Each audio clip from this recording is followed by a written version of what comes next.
en la parte física, porque es diferente, lo vamos a ver luego en el sistema renal.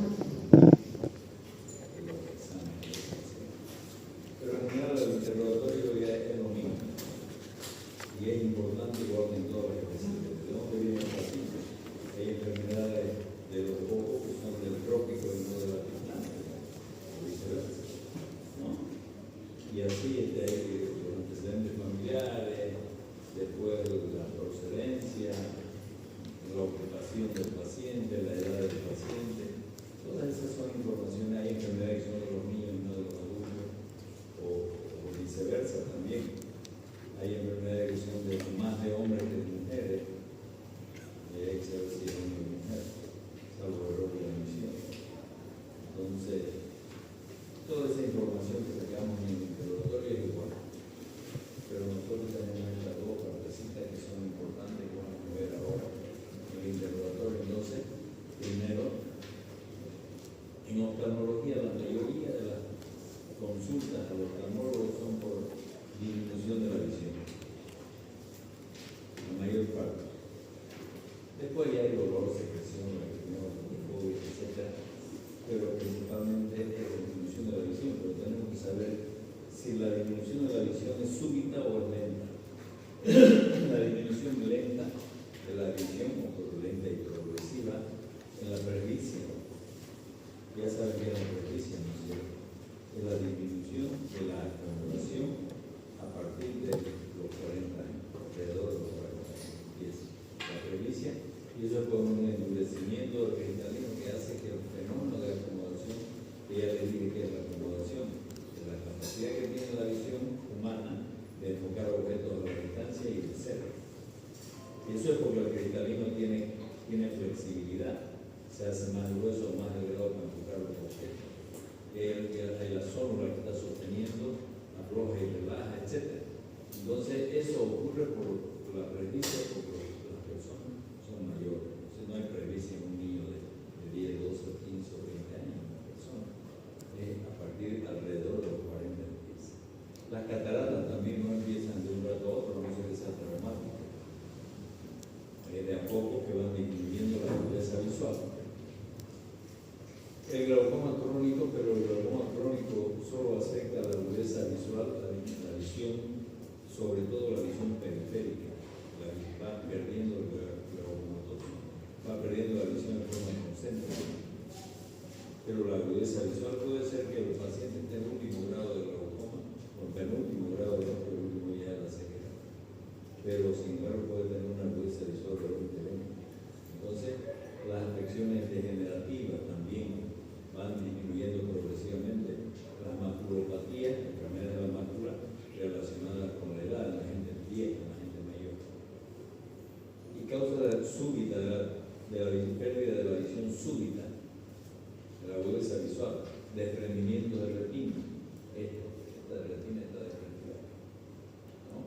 En bloqueo, en obstrucciones vasculares, sobre todo como en este caso, es una oclusión de la vena central de la retina, deja una mancha hemorrágica en toda la retina que altera la mácula, entonces disminuye la visión súbitamente. Después tenemos obstrucciones vasculares, las neuritis ópticas de diferentes tipos y el glaucoma agudo. El glaucoma agudo a veces llega a 50 de presión, cuando la presión normal hemos dicho que es de 10 a 20 milímetros de mercurio. El glaucoma agudo a veces llega a la presión a 50 o 60. Entonces, por compresión, la inervación intraocular y la vascularización se comprimen y producen pérdida transitoria de la visión hasta que se baje la presión.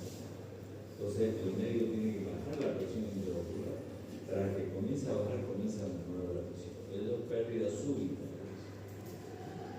¿Cómo es el dolor? ¿Dónde duele? Si es dentro del ojo, hay que pensar en glaucoma o en iridocis, proceso inflamatorio intraocular. Si es alrededor del ojo, proceso inflamatorio, neuralgias, detrás del ojo, los tumores sensibles. ¿Cómo duele? Si es punzante, vamos a pensar en una úlcera corneal o una iridociclitis. Si es profundo o opresivo, los glaucomas, y así cada tipo de patología tiene más o menos su identificación clínica con el dolor, relacionado con el dolor. Cuando duele también, hay el paciente glaucomatoso con glaucoma crónico conjuntivo, que llegan al médico, no a la oculista, llegan al médico, cualquier médico, a la consulta, dice, todos los días despierto con dolor de los ojos. Ese paciente probablemente tiene un glaucoma crónico conjuntivo. ¿Y por qué duelen los ojos? Porque durante el sueño las pupilas se dilatan y el ángulo de la cámara anterior, al dilatarse las pupilas, se cierra y eleva la presión. La presión intraocular, además, a la hora que es más alta es en la hora de la madrugada, y a esa hora no van a la consulta los pacientes, no es una emergencia, pero entonces despierta el paciente con dolor de los ojos porque está teniendo un glaucoma que no se ha enterado todavía y su presión está por encima de 20. Entonces, primera hora del día, con los movimientos oculares, paciente que llega a la consulta y dice, cuando miro a los lados, al mover los ojos me duele, neurito, proceso inflamatorio, y eso es importante, no solo para nosotros, sino para todos. En las últimas horas del día, el paciente que es hipermétrope y que trabaja en la computadora por mecanismos permanentes de acomodación, hay dolor por el hipermetropía. El examen objetivo en oftalmología lo hacemos hay dos clases de examen, dos exámenes que se hacen. El examen de cámara clara, que es con la luz normal de la habitación, pues ahí podemos examinar, por ejemplo, aquí un herpes facial.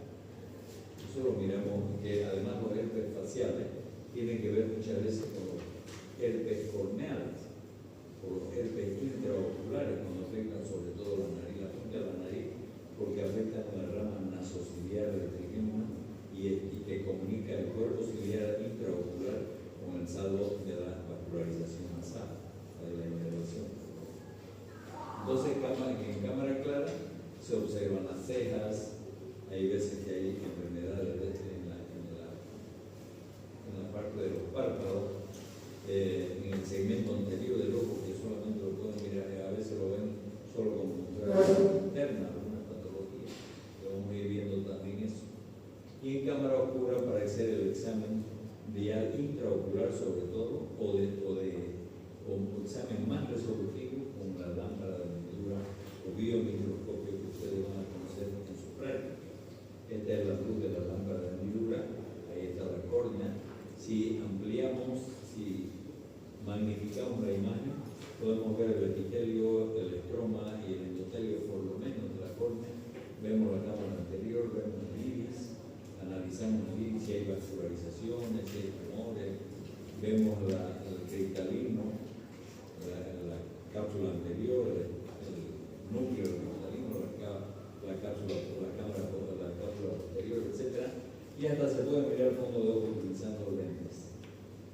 Esta es la lámpara de hendidura o biomicroscopio, y aquí estoy viendo el fondo de ojo con un lente, ¿no? La biomicroscopía es un examen básico en oftalmología, lo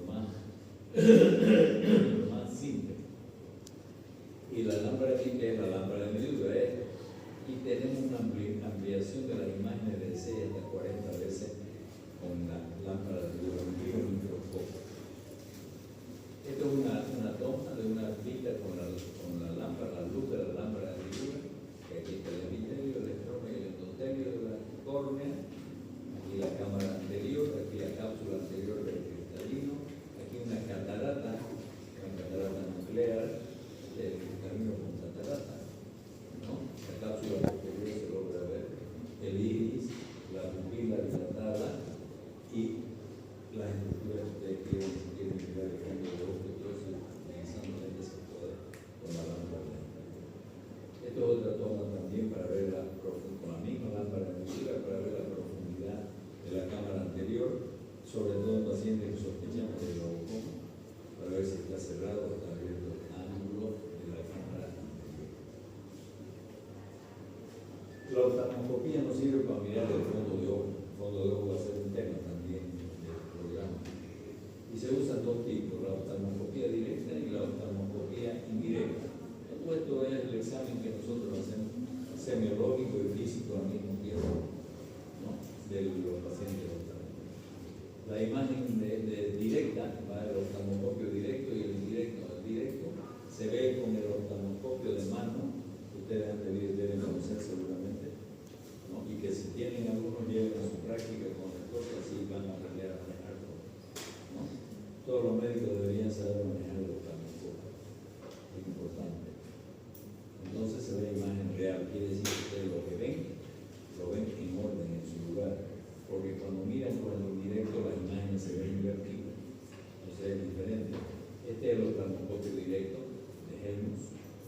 donde el médico mira a través de este orificio y atraviesa el globo ocular y mira hasta el fondo del ojo. Mira 30 grados en la retina, se puede mirar la cabeza del nervio óptico, la vascularización posterior, etc. También. Y este es el oftalmoscopio indígena, que es binocular. El anterior es monocular, entonces vemos en dos planos las imágenes. Pero con este miramos en tridimensional, esa es la ventaja. Lógicamente este aparato es para los especialistas en oftalmología. No tiene sentido que tenga un médico a ver el fondo. Puede ver con el otro suficiente lo que necesita el médico clínico. Entonces, con el indirecto, vamos a ver las imágenes igual de la cabeza del nervio óptico, disco óptico, la vascularización, la circulación de la coroides, la mácula, la fóvea y la foveola en el centro. Pero esto está invertido. Si ustedes miran con este oftalmoscopio, que como es binocular y con luz coaxial, entonces lo ven en tridimensional. Si ustedes ven esta parte corresponde al inferior cuando están mirando. Y esta parte que van a ver abajo corresponde a la parte superior, todo está invertido. Derecha, izquierda, arriba, abajo, etc. Lógicamente la persona que se dedica a esto, a la oftalmología y está acostumbrado a usarlo, ni siquiera toma en cuenta porque ya automáticamente ya está mirando las cosas como corresponde. Pero eso necesita una curva de aprendizaje. El médico no necesita eso, el médico de otra especialidad. Este es un oftalmoscopio indirecto, que para usar el oftalmoscopio indirecto se usa un lente de 20 dioptrías para poder atravesar la pupila, pues, convergen los rayos y puede atravesar la pupila, por eso es que se vuelve a esto se usa en el desprendimiento de retina y se está mapeando un desprendimiento de retina de médico. Otras técnicas que se usan para el examen oftalmológico son la tonometría. Este es el tonómetro de Bormann. Hay varios tonómetros, hay tonómetro de aire, tonómetro digital, hay una variedad, el Perkins, etc. Pero este es el gol estándar de todos los tonómetros. Es el de Bormann. Y está colgado en la lámpara de luz, el biomicroscopio. Se toca la córnea preanestesiada con anestesia tópica, el fondo del tonómetro se toca en el ojo, y acá tiene un tornillo que se gira y ahí marca cuántos milímetros de mercurio cuando nos mete la imagen por el visor. Ahí leemos y vemos cuánto mide la presión de ese ojo, que normalmente es de 10 a 20, no se olviden porque se puede preguntar un día y ustedes tienen que saberlo, su vida, a toda su vida también. El onioscopio es otro instrumento que se usa para el examen oftalmológico básico y nos sirve para estudiar el ángulo de la cámara anterior, que es por donde sale el humor acuoso después de haber cumplido su función intraocular. Esto es un lente, un lente de contacto que hace contacto con el ojo y un espejo que es este, y la luz que nosotros usamos aplicamos sobre el ojo y miramos con la lámpara de hendidura en el espejo y desde aquí por la angulación del ángulo de la cámara anterior. De ahí podemos ver si es ángulo cerrado o ángulo abierto para saber el glaucoma, o si hay neovascularizaciones, o si hay tumores, o si hay pigmento, qué. Eso más que todo es especializado. Esto no es un instrumento de uso en general, pero es necesario que ustedes sepan ya. Este es el ángulo de la cámara. En la malla trabecular, entre los signos objetivos que llevan a la consulta oftalmológica tenemos el enrojecimiento del ojo, congestión de diferentes partes del ojo y tienen diferentes motivos, que generalmente son procesos inflamatorios. ¿No? La congestión palpebral se llama blefaritis. ¿No? La congestión conjuntival, conjuntivitis, la ciliar, uveitis. Y las asociaciones de estas son los traumatismos que producen congestiones de diferentes partes del ojo. Esto es una conjuntivitis. Aquí una blefaritis que es una caspa de los párpados. Vamos a ver un tema de párpado y vamos a ver bastante. La conjuntiva también, la conjuntiva ahí. Aquí tenemos una periquerática o ciliar, en la parte de ustedes del cinturón más rojo que el saldo, porque la vascularización de la parte periférica de la córnea periquerática viene desde el cuerpo ciliar, de adentro del ojo. Entonces es una vascularización diferente que la de la conjuntiva vulvar. Y esto es un trauma del ojo con herida de líquido. Los signos objetivos, entonces, cuando examinamos un paciente, frecuentemente vemos secreciones, o lagañas, o como quieran decir, lagaña o legaña, de todas maneras se puede decir de la misma.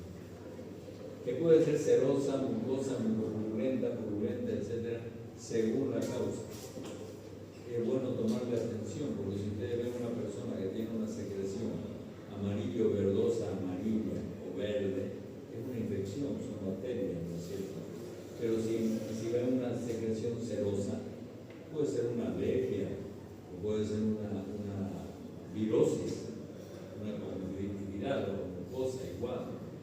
Mucopurulenta y hay bacterias, ¿no es cierto?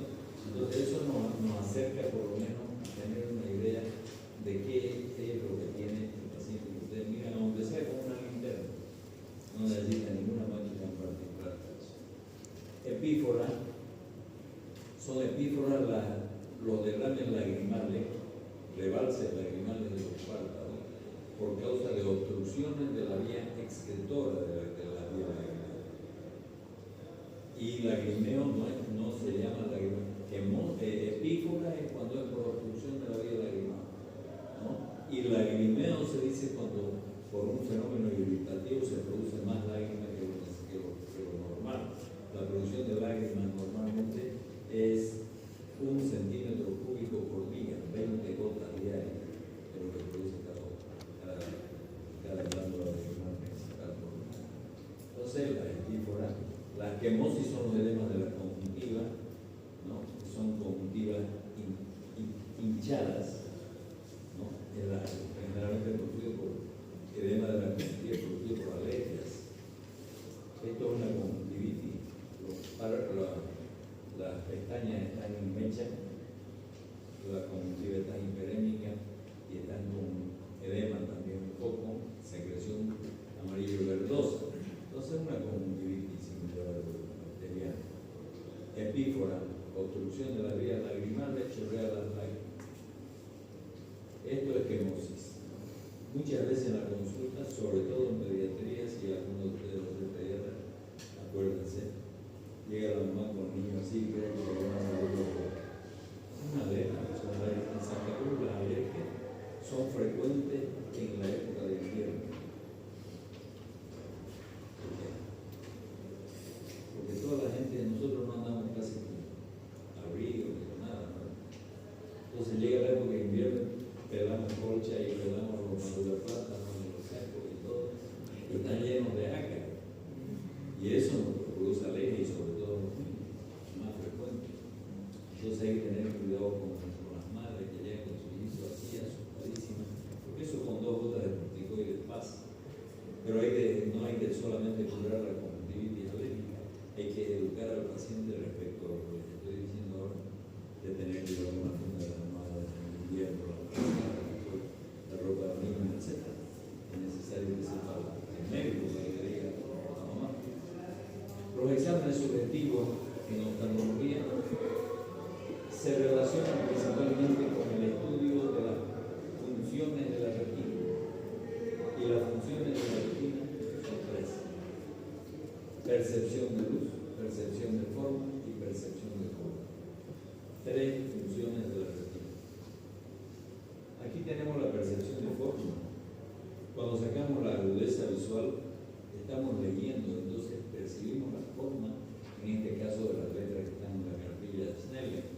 Ponemos una cartilla que esto lo pueden tener en cualquier. Todos los médicos deberían tener una cartilla de Snellen, pues no estorba, no ocupa espacio.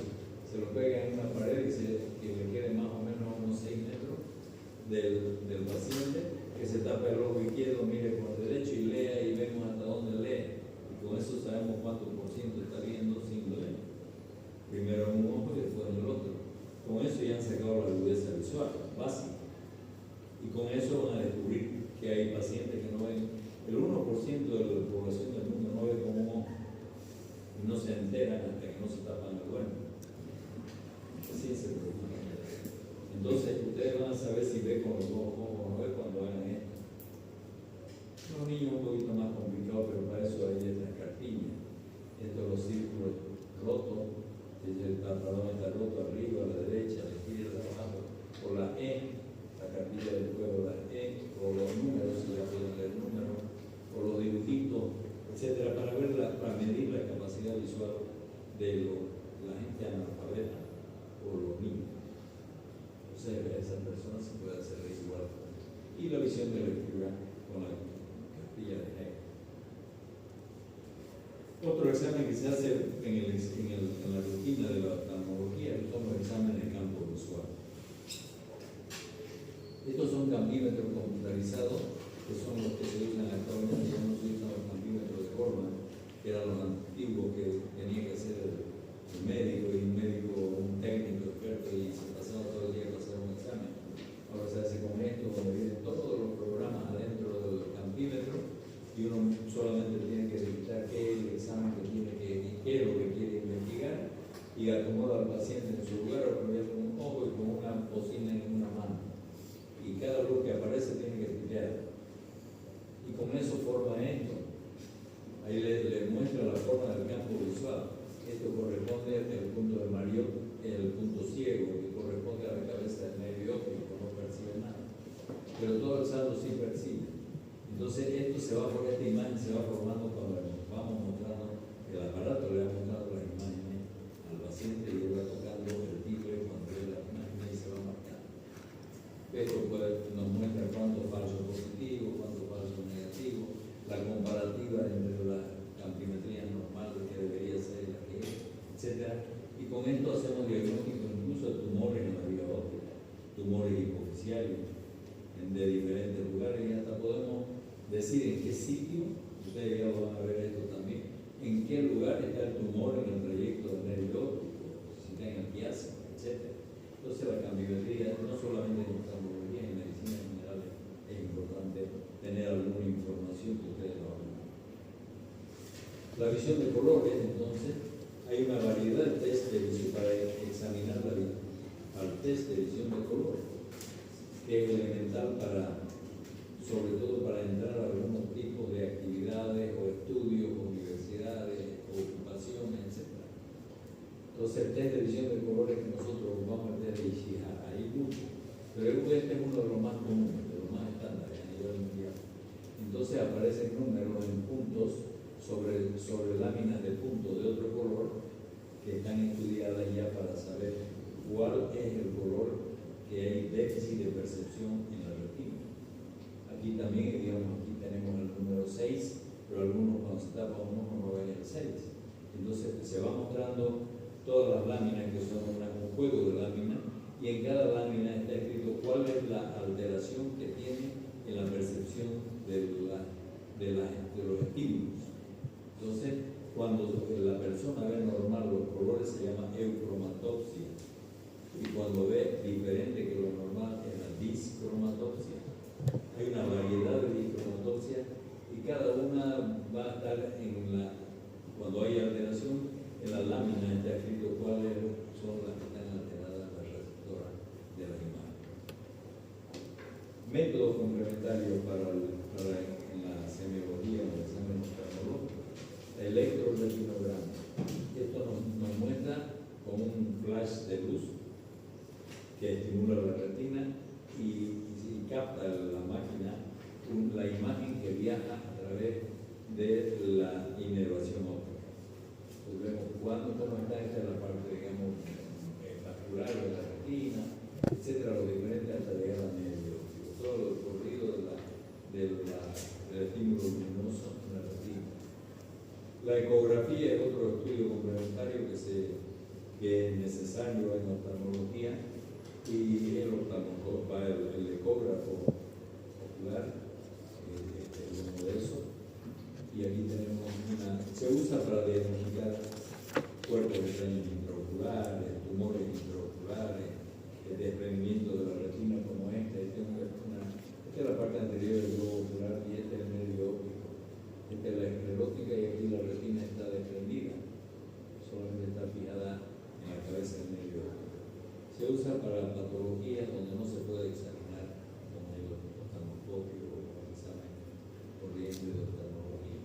También sirve para diagnosticar tumores orbitarios, etc.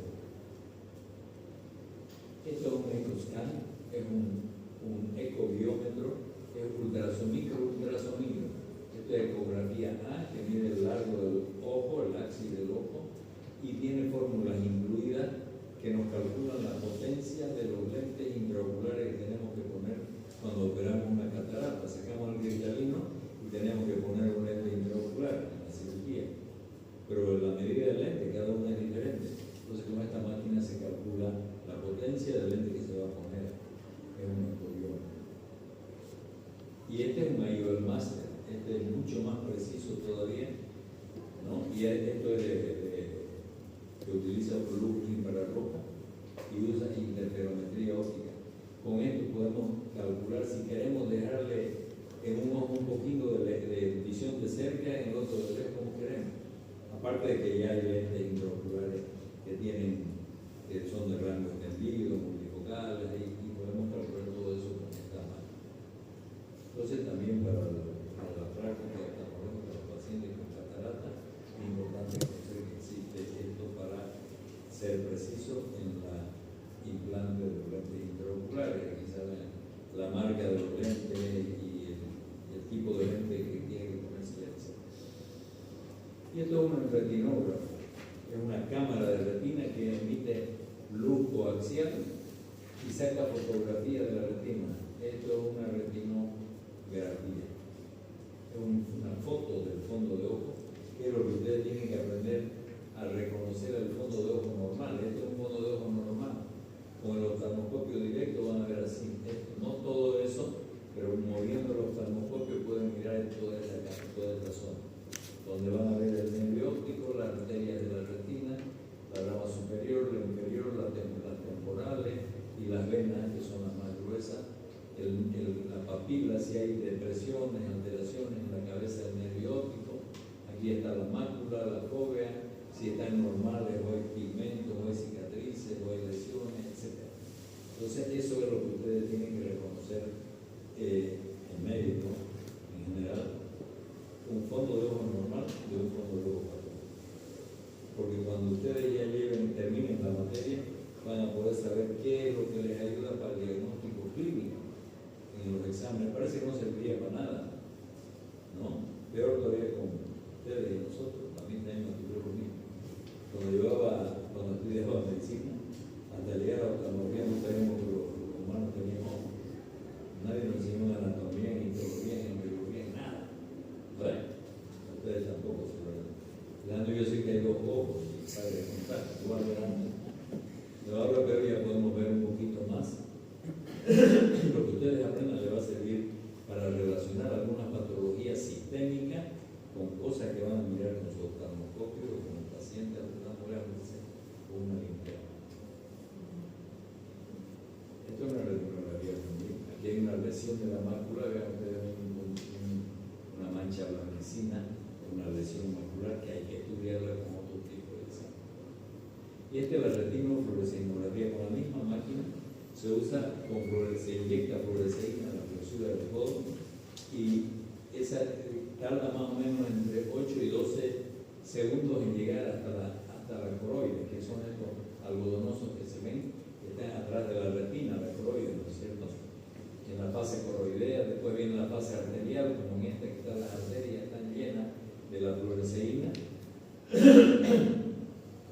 Y en el siguiente paso, que va a ser 2 o 3 segundos después, está la fase arteriovenosa y la fase venosa y la fase venosa tardía, etcétera, que nos enseñan cuando nos muestran imágenes que vamos a reconocerlas, nos muestran las patologías intraoculares que son muchas veces manifestaciones de otras enfermedades. La topografía corneal computarizada nos sirve para diagnosticar, para ratificar el diagnóstico de patologías corneales. Como aquí, esto es un astigmatismo, ¿cómo se llama? Esta corbatita en mariposa acostada. Y este es un topógrafo corneal, pero todos estos instrumentos lo van a conocer y van a ver cómo se hace.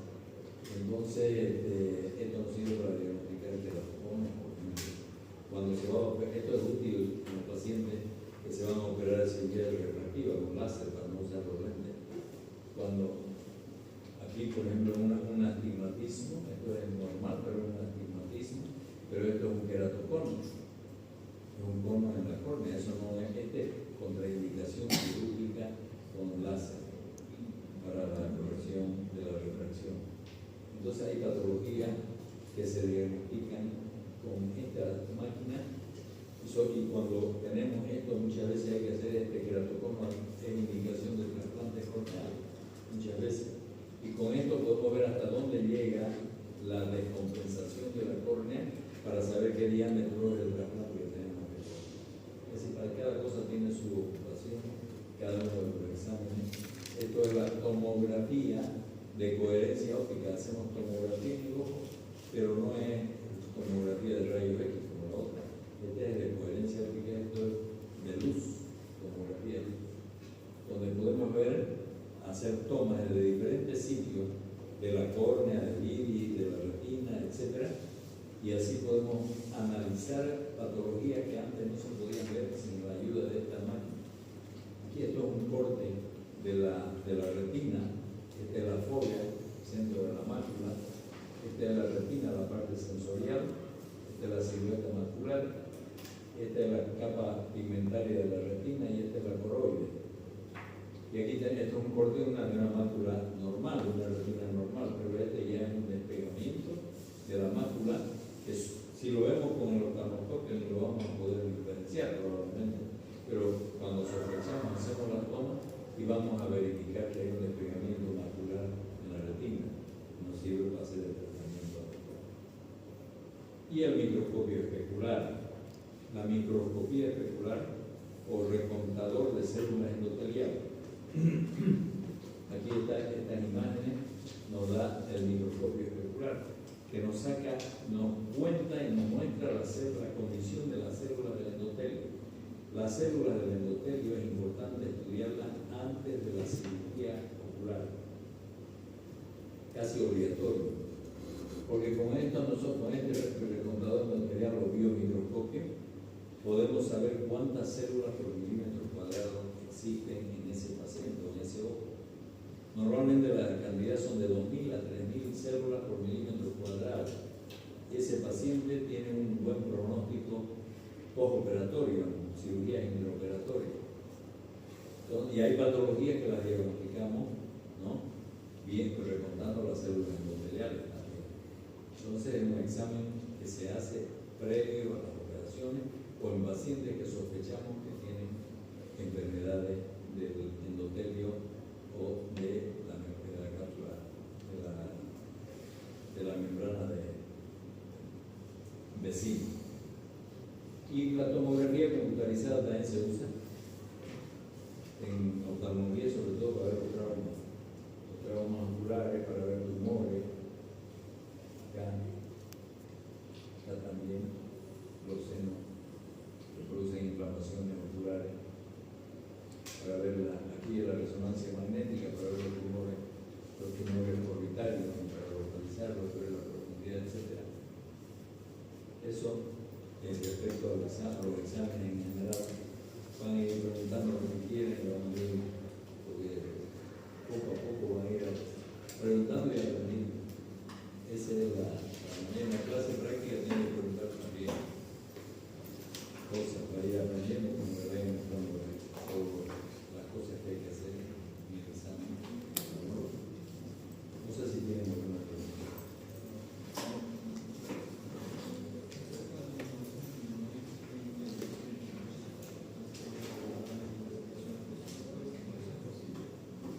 Ahí están probando, está preguntando él por los chips para los ciegos, ¿no? Entonces están probando chips desde hace tiempo ya, que se vienen probando chips intraoculares que ha llegado hasta la visión de bultos, pero ver nada y ver bultos es harta la diferencia, ¿no? Hay gente que se desarrolla si tiene visión de bultos, pero no ha logrado tener mucha utilidad y mucha práctica